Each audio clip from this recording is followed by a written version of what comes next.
Премиерот ја отфрла можноста за предизборно коалицирање во одредени општини со СДСМ.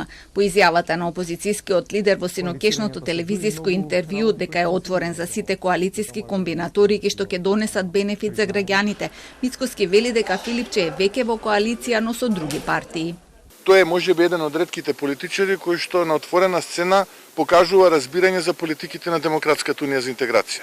Така ми кажа дека тој покажувал разбирање за аргументите на Демократската унија за интеграција, нешто за кое што ние веќе континуирано зборуваме дека коалицијата Левица, СДСМ и Демократската унија за интеграција перфектно функционира. Инаку јас очекувам општествена поддршка за кандидатите на владината коалиција. Прашан за можните кандидати за градоначалници за градот Скопје, Златко Перински и Орце Георгиевски рече дека лично не му кажале дали се заинтересирани, но ќе ги вклучи во внатрепартиските анкети поради интересот на јавноста. Од СДСМ пак кандидатот за градоначалник на Скопје ќе го објават кон крајот на април. Во моментов се прави селекција на кандидати кои ќе се најдат на внатрепартиската анкета, а за секоја општина ќе прават различна стратегија во коалицирањето. Може да поддржат и независни кандидати со цел да обединат што повеќе гласачи.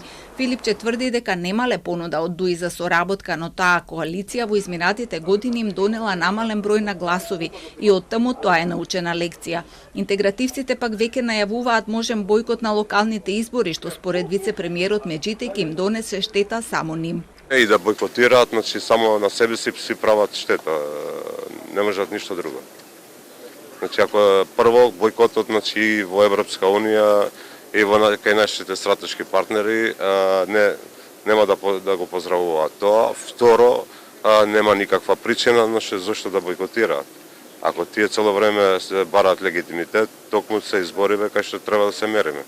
Ахмети Деновиве се закани дека нема да дозволат да се постават кутии за гласање на локалните избори доколку Уставниот суд расправа за законот за употреба на јазиците.